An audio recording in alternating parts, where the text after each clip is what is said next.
Hallo und willkommen auf meinem Kanal. Ich habe mich in letzter Zeit mal wieder mit meiner Werkzeugvermessungsroutine für ProBasic beschäftigt. Bin da mittlerweile in Version 4.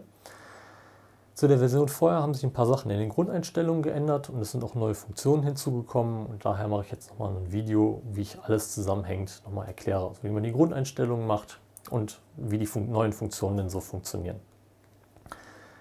Solltet ihr dieses Video sehen zu einem viel späteren Zeitpunkt, könnte es ja sein, dass es schon eine neuere Version gibt als die Version 4. Sollte dem so sein, könnt ihr unten einfach mal in die Videobeschreibung gehen. Da habe ich dann einen bestimmten Link reingesetzt, wo es dann halt zu einem neueren Video geht. Denn wer weiß, ja, was denn noch kommen mag. Denn auch einige Funktionen, die ich jetzt hier eingebaut habe, kommen von euch, also aus der Community. Und ja, wenn ihr vielleicht noch Ideen habt, die ich da noch einbauen könnte, schreibt mich doch einfach mal an. Ich sehe da mal, was man da so machen kann. Wir legen jetzt einfach mal los. Um an die Dateien für die Routine zu kommen, geht ihr einfach unten in der Videobeschreibung auf den Link nach GitHub und ladet sie euch da runter.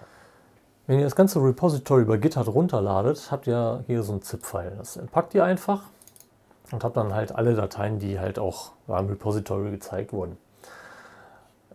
Das Ganze, was ich euch hier so erkläre, das könnt ihr auch nachlesen, denn in dem Repository habe ich auch eine Bedienungsanleitung für die Subroutine gemacht.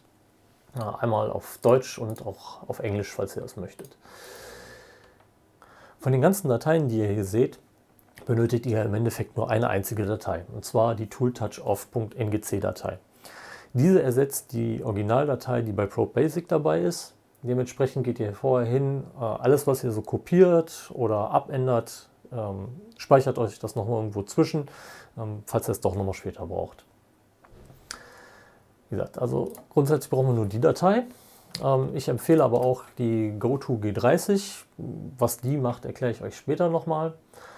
Und wenn ihr die Routine aus einem Programm heraus, also aus dem CMC-Programm heraus benutzen wollt, dann empfehle ich euch auch die M600-Datei mit zu kopieren. Das machen wir jetzt einfach. Kopieren. Das hier ist mein Config-Ordner hier auf der Seite. Bei mir heißt der Ordner für die ganzen Subroutinen Subroutines. Das ist der Standard gewesen bei ProBasic. Falls ihr den umbenannt haben solltet, wisst ihr das ja wahrscheinlich, wie er heißt. Und da packt ihr jetzt einfach die Dateien rein.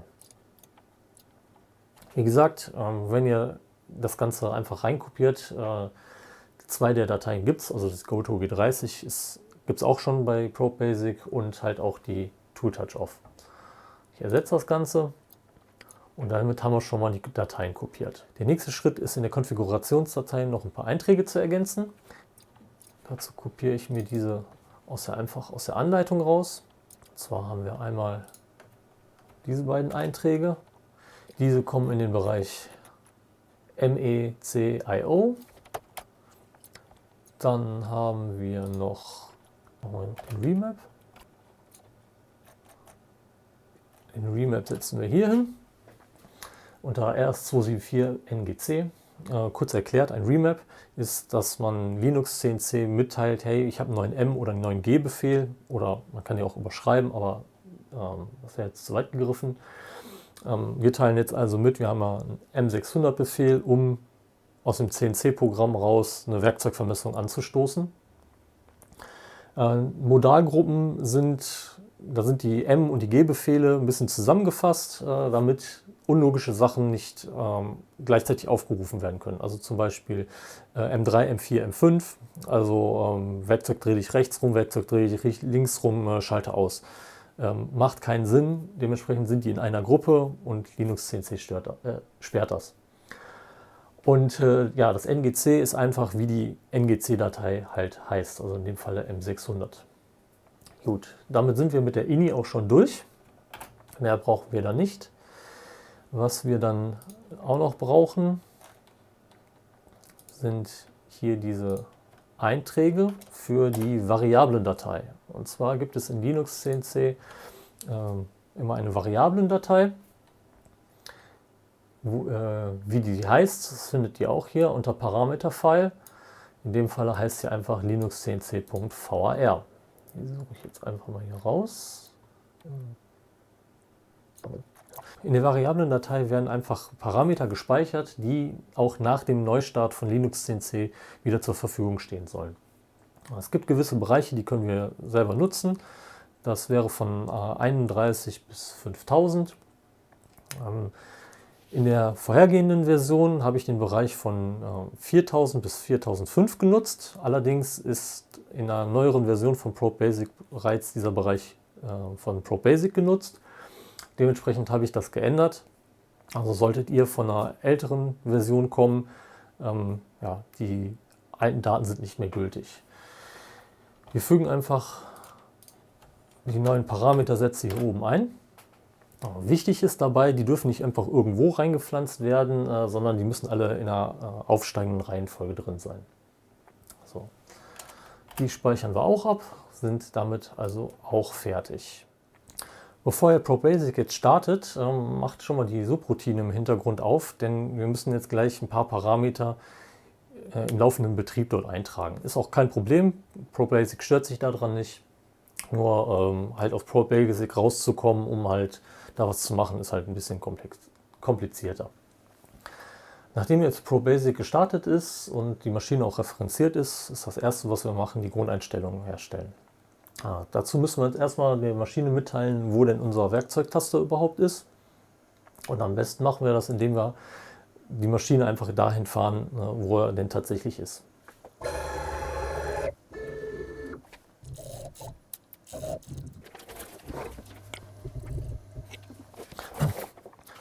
Zunächst einmal positioniert ihr halt die Maschine in X und Y zentrisch über dem Taster und fahrt ihn dann so lange runter, bis ihr kurz vor dem Schaltpunkt am besten seid. Also ihr müsst nicht die Maschine wirklich in den Schaltpunkt reinzwingen oder so. Ihr könnt da vorher stoppen. Das ist halt nicht wirklich so wichtig, dass ihr in Z-Richtung so genau positioniert seid. Ich lasse ja jetzt so vielleicht einen halben Millimeter Luft dazwischen. Das reicht völlig. Mein Taster ist ein Berührungstaster, also sprich, wenn der Fräser die Oberfläche berührt, ist das der Schaltpunkt. Der muss nicht irgendwie runterfahren und betätigt werden. Sollte das bei euch der Fall sein, wie gesagt, ist nicht unbedingt wichtig, dass der da wirklich bis runter fährt. Das Einzige ist, dass halt die angezeigte Länge nicht hundertprozentig dem entspricht, wie weit der Fräser dann später halt aus der Spindel rausguckt. Wir haben dann jetzt hier über die Maschinenkoordinaten haben wir auch die Koordinaten, die wir jetzt für die Routine brauchen. Die merken wir uns jetzt und tragen diese dann jetzt auch in die Routine ein.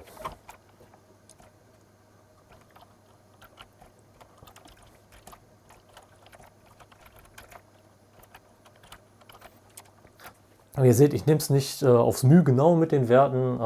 Ja, das macht jetzt keinen Riesenunterschied, ob wir da so 1, 2 Zehntel oder sowas daneben sitzen. Im Gegensatz zur Version davor wurden die Koordinaten nicht in die Routine eingetragen, sondern in ProBasic gespeichert. Und zwar hatten wir ja vorher über Set Tool Touch Off Position die Position festgelegt. Das wird jetzt in dieser Version halt nicht mehr so gemacht. Jetzt haben wir die Position von dem Werkzeugtaster. Das nächste, was wir brauchen, ist die Startposition für eine Neuvermessung. Also sprich, wir haben ein neues Werkzeug mit einer Länge von 0 und wir wollen halt, dass die Maschine das beim Anfahren an den Werkzeugtaster nicht direkt kaputt fährt, sondern wir wollen eine Höhe definieren, wo wir sagen können, okay, die ist immer safe, von da aus kann immer eine Neuvermessung stattfinden. Dazu gehen wir hin und nullen jetzt einmal die Z-Achse und fahren jetzt die Spindel so weit hoch, dass unser längstes Werkzeug mit vielleicht 3-4 mm Luft zwischen Werkzeugtaster und halt Werkzeug eingespannt werden kann. Das Werkzeug nehmen wir uns einfach mal zur Hand. Entweder ihr spannt es halt ein oder ihr haltet es einfach mal daneben, weil ihr wisst ja im Endeffekt, in was für einer Höhe ihr dieses Werkzeug theoretisch einspannen würdet.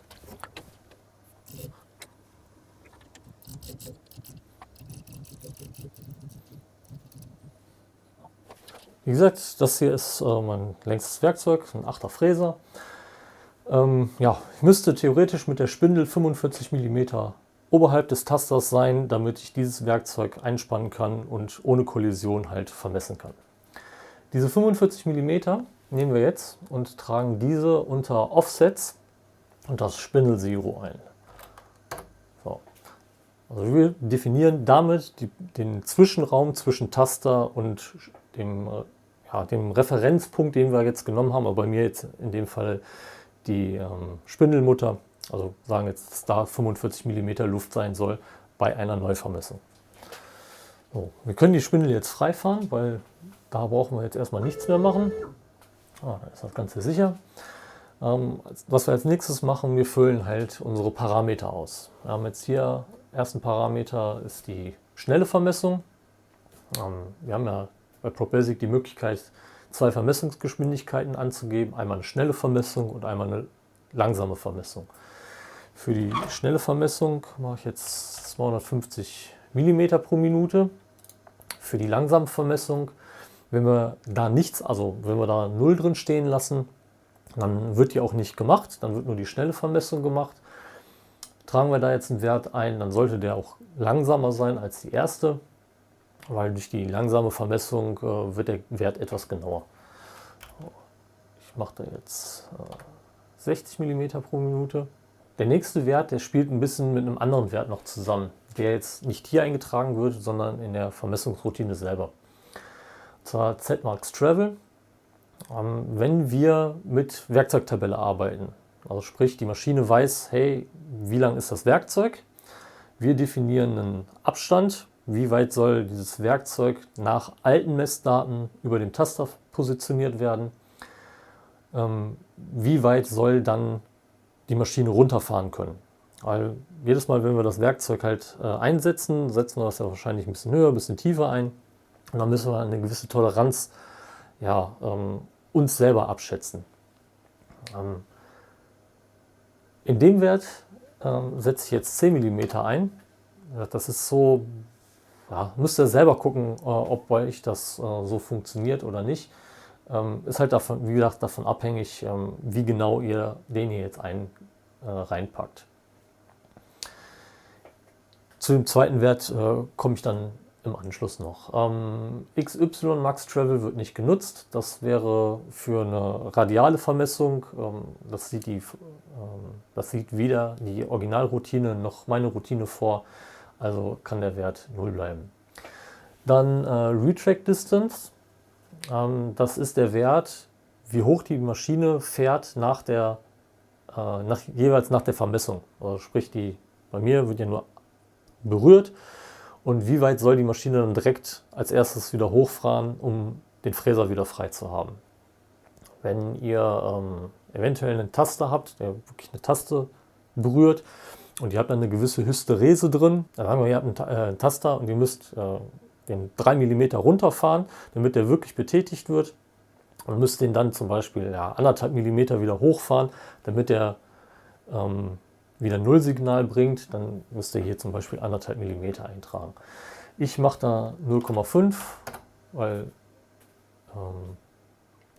das Reinfahren bei der schnellen Geschwindigkeit bewegt eigentlich die Tastoberfläche gar nicht.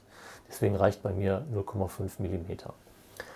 So, jetzt eine Besonderheit gegenüber der Originalroutine, denn diese Werte müssen wir jetzt irgendwie so zwischenspeichern, dass wir die auch aus der Routine wieder bekommen.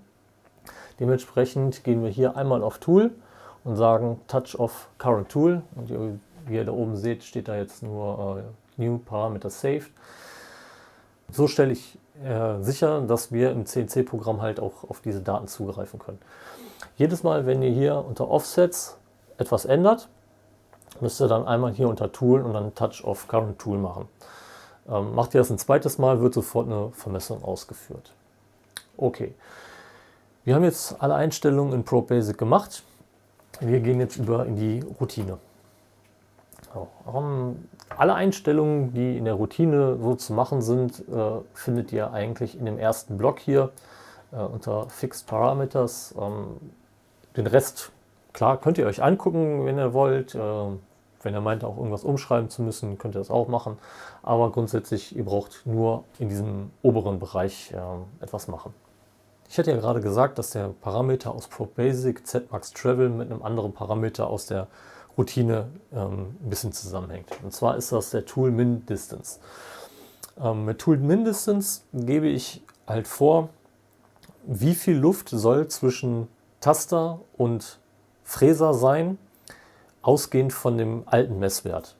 Wenn wir jetzt einen Messwert von 0 haben, also wir haben keine Werkzeuglänge, macht das eine Neuvermessung, hat damit nichts zu tun, sondern es ist halt nur, wenn wir ein bereits vermessenes Werkzeug haben und auch die Werkzeugtabelle nutzen, dann definieren wir jetzt damit den Wert, wie viel Luft soll da eigentlich sein. Da stehen jetzt 20 mm, ich mache da 6 mm, weil ich traue mir zu, halt den Fräser so weit in diesem Bereich halt einspannen zu können, dass das noch funktioniert. Solltet ihr diese Funktion nicht benutzen wollen, also sprich die Benutzung der Werkzeugtabelle, könnt ihr hier unter Use Tool Table auch eine 0 eintragen, dann macht die Maschine halt immer eine Neuvermessung, also ignoriert halt die alten Messwerte. Ich möchte das aber benutzen, deswegen lasse ich da eine 1 drin stehen. Das waren jetzt die Grundeinstellungen für die Subroutine und ich möchte jetzt euch einmal zeigen, was die Routine dann bereits jetzt macht. Ich habe jetzt mal ein Werkzeug eingespannt, habe vorgegeben, dass das eine Länge von 0 hat, also die Maschine nicht wissen soll, wie lang es wirklich ist, und habe die Maschine einfach mal mitten im Koordinatensystem hingestellt. Die Maschine macht, trotz dass die Werkzeugtabelle jetzt eingeschaltet ist, eine Neuvermessung. Wie gesagt, ich habe eine Länge von 0 vorgegeben. Und was die Maschine jetzt macht, sobald ich halt auch bei Tool auf Touch of Current Tool drücke, sie fährt nach oben, also die Z-Achse frei, fährt zum Werkzeugtaster und beginnt dort halt eine Neuvermessung.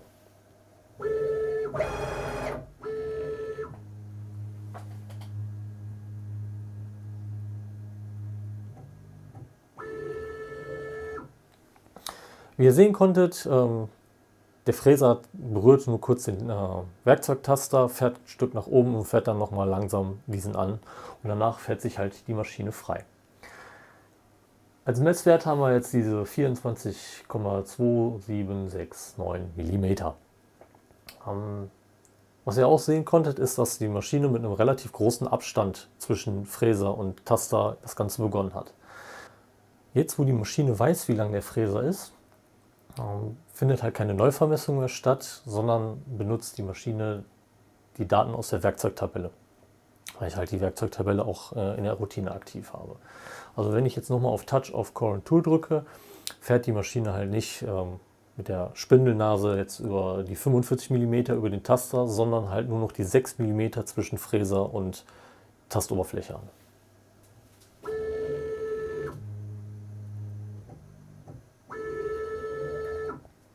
Und ja, wie gesagt, das Ganze geht dann halt deutlich zügiger. Im Grunde genommen tut sich da jetzt nicht viel zu der Routine vorher, also zu der Version 3. Halt der Unterschied ist halt, dass wir diese G30-Position, die wir hier unter Set Tool Touch Off Position festgelegt haben, diese haben wir jetzt noch frei. Sondern wir haben jetzt halt wirklich einen fixen Wert in der Routine stehen, wo die Maschine ihre Vermessung macht. In der alten Routine war halt die Gefahr, dass, wenn man den Befehl G30 eintippt, die Maschine genau an die Position dieser Koordinate fährt. Die Koordinate entsprach damals dem, was wir gerade eingegeben haben, also sprich, sie hätte den Werkzeugtaster abgefahren. Das Problem haben wir jetzt halt nicht mehr. Mit dem M600-Befehl, den ich ja über die INI vorgegeben habe, lässt sich die Vermessung aus dem CNC-Programm heraus starten. Man könnte theoretisch auch ein Remap auf den M6 machen, aber das ist wirklich extrem mit Vorsicht zu genießen, weil Probe Basic den M6-Befehl an einigen Stellen benutzt und dementsprechend würde dann auch die Routine aufgerufen werden und das führt zu echt komischen Sachen. Deswegen lasst den M6-Befehl besser so, wie er ist und macht das halt über diesen zusätzlichen M600-Befehl. Auch wenn ihr dann in euren CAM-Programmen die Einstellung ändern, muss das nicht M6, sondern M600 genutzt wird. Um euch einmal zu zeigen, wie das funktioniert, wähle ich jetzt einfach mal ein anderes Werkzeug. Sage jetzt einfach, das 61er Werkzeug ist drin und sage jetzt per M600 dass er das Werkzeug 62 vermessen soll. Die Maschine fährt sich wieder frei, fährt zum Werkzeugtaster und sagt dort halt, ich möchte jetzt das Werkzeug 62 haben. Sobald wir das bestätigen, wird halt auch die Vermessung, in dem Fall jetzt bei mir, mit Werkzeugtabelle durchgeführt.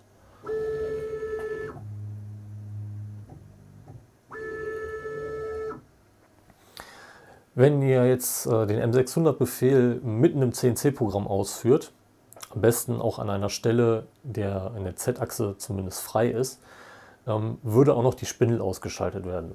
Das zeige ich euch jetzt nicht, aber es ist halt so. Was die Routine allerdings nicht macht, sie schaltet die Spindel später nicht wieder ein. Das heißt, ihr müsst nach eurem Aufruf des M600 halt wieder angeben, Spindel an und gegebenenfalls halt auch die Drehzahl vorgeben. Ja, kurz zusammengefasst, im Gegensatz zur Originalroutine haben wir halt einen anderen Punkt, den wir definieren, und wir haben halt die Möglichkeit, auch die Werkzeugtabelle zu benutzen. Die Originalroutine benutzt das nicht, aber wie gesagt, wenn ihr eine relativ große Range an Fräsern abfangen müsst mit der Neuvermessung und benutzt aber auch sehr kurze Fräser, dann macht das schon einen echt großen Unterschied von der Zeit her, wie lange die Vermessung denn so braucht. Klar, ihr könntet auch hingehen und die Erstvermessung mit einem viel schnelleren Wert machen, aber das ist mir mal zum Verhängnis geworden. Ich habe mit einem kleinen Gravierstichel bin ich sehr schnell auf den Taster gefahren. Ich habe zum einen eine Macke in den Taster gefahren, weil die Oberfläche ist nur aus Alu und die Spitze ist dazu auch noch abgebrochen. Beides blöd. Dementsprechend ist das halt mit der Vermessung per Werkzeugtabelle bedeutend sicherer. Nachdem wir jetzt die ganzen Grundeinstellungen durchgegangen sind, damit die Routine überhaupt arbeitet und auch aus dem CNC-Programm raus benutzbar ist, möchte ich mit euch jetzt die zusätzlichen Funktionen durchgehen. Dazu gehen wir in die Werkzeugvermessungsroutine selber. Das Ganze habe ich in 4 Blöcke unterteilt. Wir haben einmal die Grundparameter, wo wir jetzt zumindest die 5 hier eingestellt haben. Der Debug-Mode ist eine kleine Hilfe, wenn ihr Probleme habt. Wenn irgendwo irgendwas von der Berechnung her nicht sauber ist oder die Maschine komische Sachen macht, dann könnt ihr den auf 1 setzen. Und zwar wird dann halt eine Logdatei erstellt.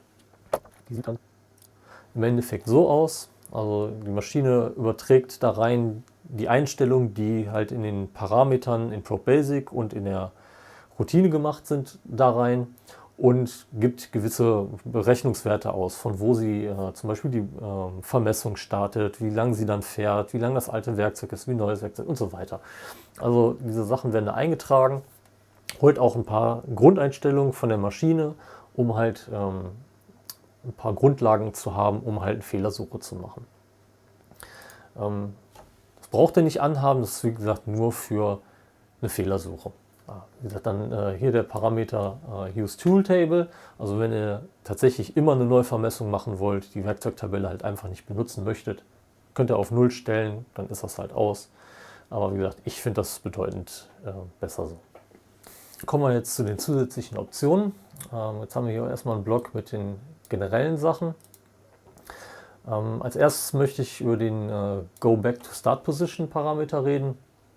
Ihr habt die Möglichkeit, wenn ihr hier eine 1 eingebt, Linux CNC zu sagen, wenn die Vermessung abgeschlossen ist, fahr die Maschine dorthin zurück, wo sie gestartet wurde. Das kann ich euch jetzt einmal zeigen. Ich setze den auf 1, speichere das ab. Ihr könnt hier auch in der Datei Sachen umschreiben und wenn ihr sie auch speichert dann, obwohl Linux CNC bzw. Probe Basic im Hintergrund offen ist. Das interessiert sich daran nicht, weil die Datei halt immer wieder aufs Neue eingelesen wird. So, ich habe jetzt der Maschine gesagt, Werkzeug 61 und 62 sind gleich lang. 61 ist aktiv, damit ich nicht jetzt gleich umspannen muss. Habe die 3 Achsen genullt und sage jetzt per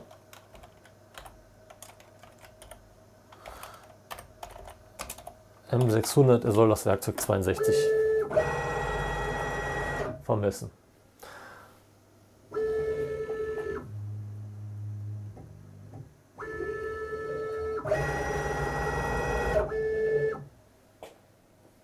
sehen könnt, die Maschine ist an genau den gleichen Punkt zurückgefahren. Müsst die Funktion nicht benutzen, ihr könnt es. Ich fand das immer ganz praktisch. Müsst natürlich aufpassen, wenn ihr irgendwie mal eine Situation habt, wo ihr tatsächlich um ein Werkstück herum immer fahren müsst, dann sollte die Funktion natürlich aus sein. Okay, lassen wir jetzt erstmal an. Dann haben wir hier den ersten Parameter in der Liste, und zwar den Brake After M600. Das ist im Endeffekt, wenn die Vermessung stattgefunden hat, könnt ihr hier vorgeben, entweder mit 1 oder mit 2, dass die Maschine mit M0 bzw. M01 stehen bleibt. In Kombination mit dem Go Back to Start Position fand ich das immer ganz gut. Die Maschine fährt an ihren Ausgangspunkt zurück und wartet dort erstmal auf weitere Eingabe. Ich kann mich dann immer noch mal vergewissern, hat die Maschine tatsächlich das richtige Werkzeug drin, habe ich da halt nicht irgendwas falsch gesehen oder so. Und vor allen Dingen, wenn ich die Spindel halt oben ausgeschaltet habe, kann ich nochmal nachgucken, hey, ist die Spindel wirklich an, ist die richtige Drehzahl eingestellt, und kann dann halt nochmal eine Freigabe machen. Wie gesagt, per 1 ist es mit dem M0-Befehl, also sprich, er macht die Pause immer. Mit 2 macht er halt den M01-Befehl stattdessen, und dann ist es halt abhängig davon, ob ihr hier unten M01 Brake an oder aus habt. Okay, Parameter 3, Spindel Stop M. Hier könnt ihr theoretisch vorgeben, mit was für einem M-Befehl ihr die Spindel stoppt. Also jetzt in dem Falle 5, also M5 ist ja der Standardbefehl zum Spindel ausschalten. Ich habe aber mal zum Beispiel noch eine andere Routine geschrieben, M500. Da ist es halt so, die Maschine sagt Spindel aus, aber da ist noch eine Zeit hinterlegt von, ja, einstellbar halt, wie lange die Maschine erstmal stehen bleibt, also sprich die Zeit gibt, die Spindel ausdrehen zu lassen, bevor sie dann erst eine Bewegung macht. Kann man mögen, muss man nicht. Ja, meine Spindel ist ja nicht abgefragt, dementsprechend weiß ich nicht, dreht sie sich noch oder nicht. Der nächste Parameter, das Disable Preposition. Und zwar, ihr habt ja gesehen, dass die Maschine, wenn wir über den M600 den Befehl aufrufen, zum Werkzeug wechseln, dass sie halt über den Taster fährt. Das ist vielleicht bei dem einen oder anderen nicht ganz so gewünscht, weil ja, manchmal hat man ja glitschige Finger, dann fällt der Fräser raus, fällt unter Umständen auf den Taster. Bei mir macht das direkt eine Macke ins Aluminium, oder ganz übel halt, eventuell bricht die Schneide vorne vom Fräser ab. Damit das Ganze ein bisschen umgangen wird, können wir, wenn wir den Wert hier auf 0 schalten, die G30-Position zum Werkzeugwechsel benutzen. Ich setze den Wert jetzt einfach auf 0, damit er die G30-Position benutzt. Speichere das Ganze ab. Sage nochmal, dass das Werkzeug 61 eingespannt ist. Und wenn ich hier jetzt auf Offset gucke, ist die Werkzeugwechselposition aktuell mit X, Y und Z in 0 angegeben. Also sprich, sie würde an den Maschinen-Nullpunkt fahren, um dort halt die Werkzeuge zu wechseln. Finde ich jetzt nicht so schön.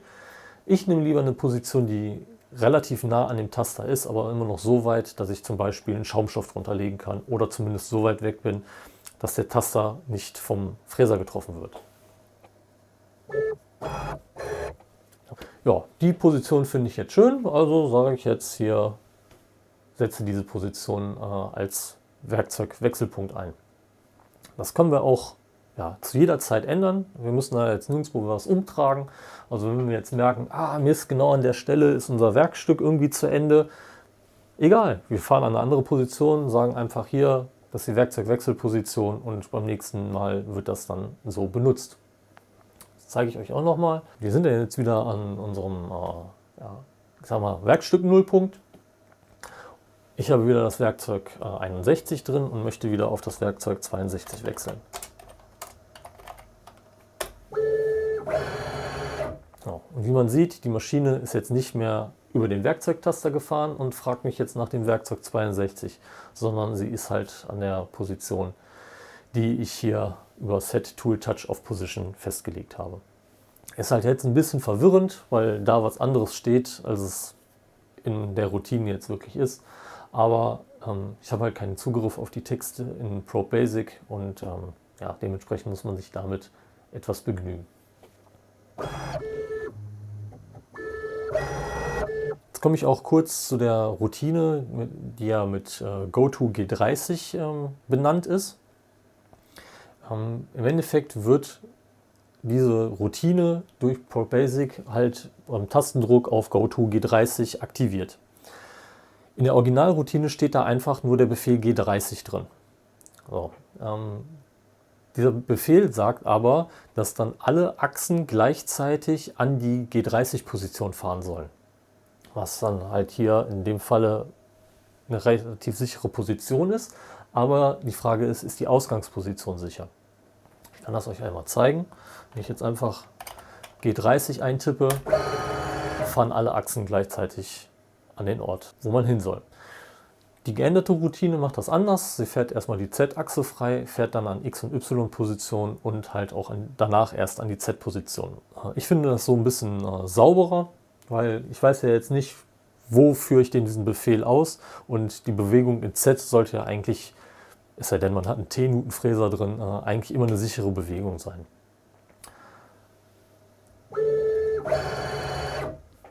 Die Z-Achse sollte halt auf 0 fahren, war sie ja schon, und dementsprechend gibt es da jetzt keine Bewegung nach unten.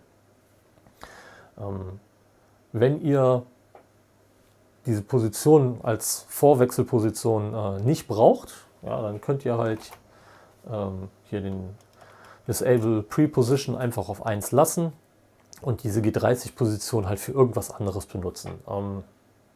Ja, wozu ihr halt auch immer Bock habt.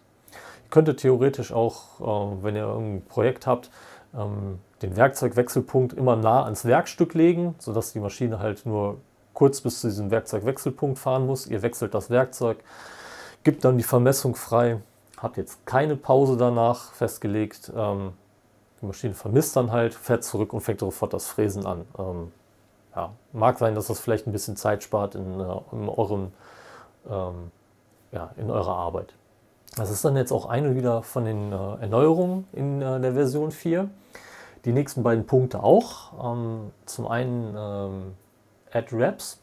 Und zwar kann es ja mal vorkommen, ihr setzt ein Werkzeug ein und habt die beiden Werte Use Tool Table und Z-Max Travel ein bisschen zu knapp eingestellt. Und kommt mal vor, dass der Fräser dann doch ganz knapp über dem Schaltpunkt doch nicht auslöst.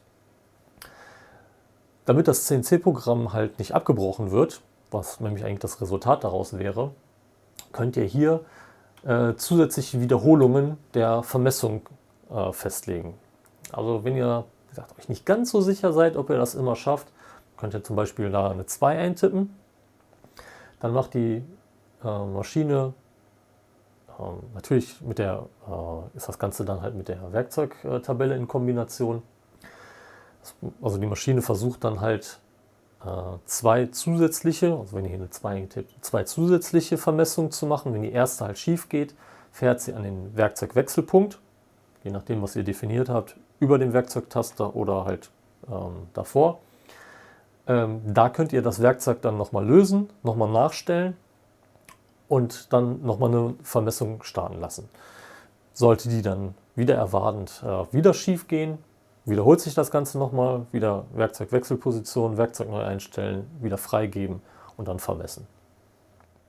Ich habe wieder auf Werkzeug 61 umgeschaltet, habe aber jetzt gesagt, dass das Werkzeug 62 viel länger ist, als es tatsächlich ist.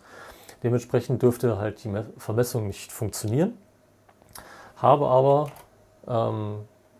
zur Verdeutlichung einmal hier die Add Reps auf 1 gesetzt, also eine zusätzliche Wiederholung. Das Ganze sieht dann so aus.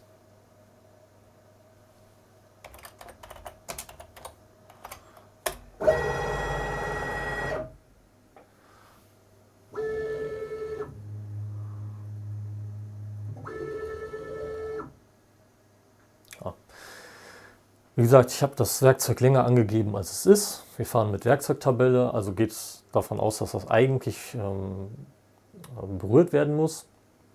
Wir bekommen auch oben dann eine Fehlermeldung angezeigt, in der auch noch steht, wie viele Wiederholungen wir zur Verfügung haben. 1 hatte ich jetzt vorgegeben. Die Maschine fragt jetzt nochmal nach dem Werkzeug und wenn ich das bestätige, wird halt die gleiche Vermessung noch einmal probiert.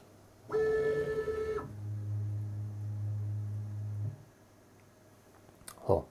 Das Werkzeug hat sich ja in der Länge nicht verändert, weil ich habe es ja nicht umgestellt oder was auch immer. Dementsprechend ist jetzt in dem Fall die Vermessung natürlich wieder schief gelaufen. Hätte ich jetzt die Werkzeuglänge verändert, hätte das Ganze ja funktioniert und die Maschine hätte halt ihren normalen Arbeitsgang weitergemacht. Die zusätzlichen Wiederholungen sind halt wirklich vorteilhaft, damit halt das CNC-Programm halt nicht direkt abbricht. Was bei mir allerdings halt immer ist, das Neueinstellen von so einem Fräser, das dauert halt immer seine Zeit. Manchmal passiert es auch, dass der Fräser direkt ein ganzes Stück weit rausrutscht, ich die Position dann doch wieder abschätzen muss. Und dann kann es halt sein, dass das Ganze schon wieder schief läuft. Klar, kann ich dann sagen, ich mache insgesamt, weiß ich nicht, 5 oder 10 Versuche für das Ganze. Aber ich brauche ja immer wieder eine gewisse Zeit, um das Werkzeug neu einzustellen. Ich habe mir daher überlegt, dass man ja auch direkt eine Neuvermessung machen könnte oder als letzten Versuch eine Neuvermessung vielmehr. Und deswegen heißt auch dieser Parameter Last Try. Last Try macht im Endeffekt eine Neuvermessung des Werkzeuges beim letzten Vermessungsversuch. Dazu müssen wir bei Add Reps mindestens 1 drin stehen haben. Klar können wir auch mehr, aber es muss halt mindestens ein 1 drin stehen. Und wenn wir jetzt einen Fehlversuch haben, dadurch, dass wir das Werkzeug zu weit oben eingespannt haben, fährt die Maschine sich einfach frei und macht halt eine Neuvermessung. So, das dauert bei mir deutlich weniger Zeit, als wenn ich halt hingehe und das Werkzeug neu einstelle. Also bei mir ist halt die Kombination Add Reps 1 und Last Try auch 1. Was das Ganze macht, zeige ich euch dann jetzt. Ich habe wieder das Werkzeug 61 aktiv. Ich sage für das Werkzeug 62 immer noch, es ist zu lang. Und sage jetzt, es soll gewechselt werden.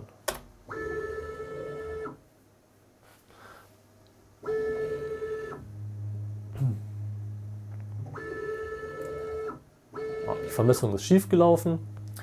Wir sehen auch oben, dass jetzt der letzte Versuch gemacht wird und die Maschine macht einfach halt eine Neuvermessung. Wie ihr das Ganze halt einstellt, ist euch überlassen. Ihr könnt natürlich zusätzliche Wiederholungen hinzupacken, wie viel ihr wollt oder mit dem letzten Versuch, ob ihr es wollt oder nicht. Für mich hat sich die Kombination aus einem Vermessungsversuch mit Werkzeugtabelle und halt im Falle eines Fehlversuchs eine Neuvermessung hat sich als sehr gut erwiesen. Das waren dann jetzt so die Grundeinstellungen und wie gesagt, die letzten 3 davon sind halt jetzt Erneuerungen aus der Version 4. Die hat es halt vorher nicht gegeben. 2 weitere neue Funktionen in der Version 4 ist einmal die Vermessung von Werkzeugen mit größerem Durchmesser. Also bei mir ist die Tastplatte also knapp 18 mm im Durchmesser. Also sprich, wenn ich einen Fräser hätte, der einen 30 mm Durchmesser hat, da den sauber drauf zu vermessen, ist schwierig. Daher gibt es hier die Funktion zur Vermessung von größeren Durchmessern. Dort wird einfach ein Versatz beim Messen erzeugt. Für die Funktion haben wir 3 Parameter. Zum einen den Durchmesser, ab wann wir denn diesen Versatz machen wollen. Ich habe hier jetzt einfach mal 12 mm eingegeben. Eingespannt ist jetzt ein 16 mm Fräser. Der zweite Parameter ist die Richtung, in der der Versatz stattfinden soll. Also von 0 bis 3 können wir halt die Richtung angeben in x plus, x minus, y plus und y minus. Ich habe mich jetzt dazu entschlossen, quasi hier auf euch, also auf die Kamera zuzufahren. Und der dritte Parameter ist halt, um wie viel wir diesen Versatz machen wollen. Ich gebe da jetzt einfach 50% an. Also sprich, der 16 mm Fräser macht einen Versatz von 8 mm hier zu uns rüber.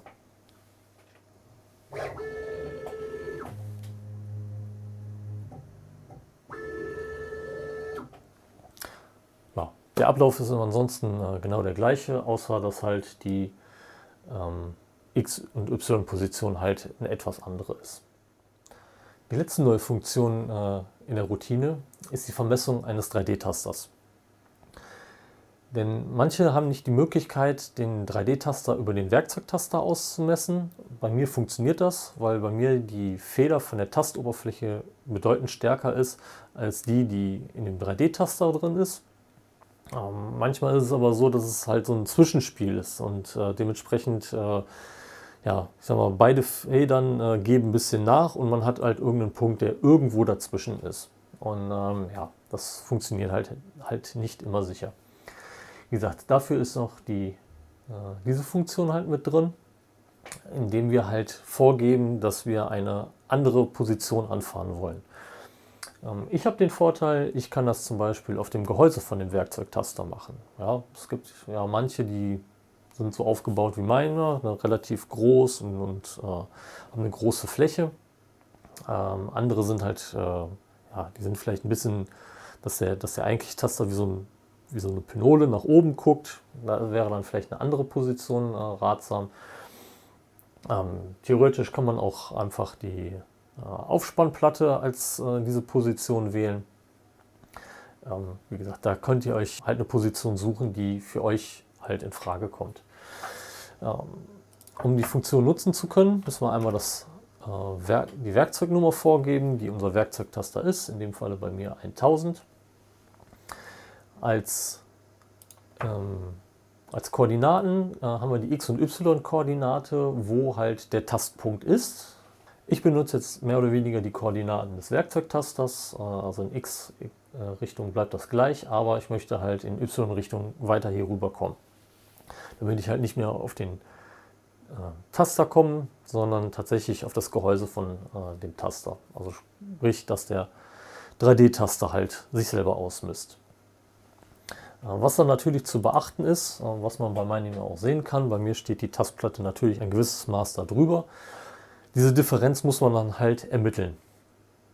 Man kann theoretisch hingehen, ein Werkzeug ausmessen, eine Oberfläche fräsen und dann mit dem Werkzeugtaster diese Position nochmal ausmessen und dann hat man ja eigentlich auch schon die Position.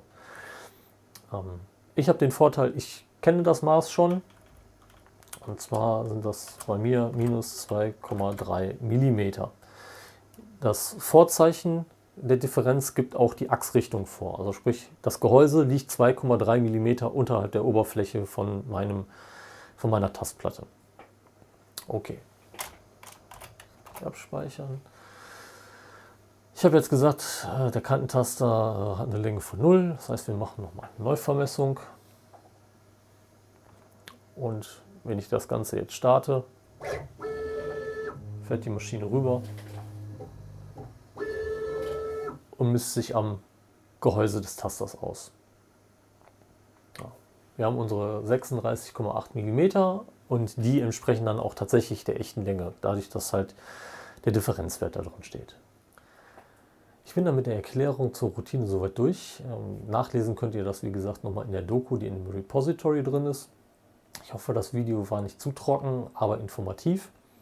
Solltet ihr dennoch Fragen haben, stellt sie doch einfach hier unten in den Kommentaren oder guckt einfach mal in die Infobox. Da werde ich den Link zum Linux CNC Forum reinpacken, wo ich dann auch einen Beitrag reinsetze zu dieser Routine. Das soll es dann auch von mir gewesen sein und ich sage dann einfach mal bis zum nächsten Mal. Bis dann. Ciao.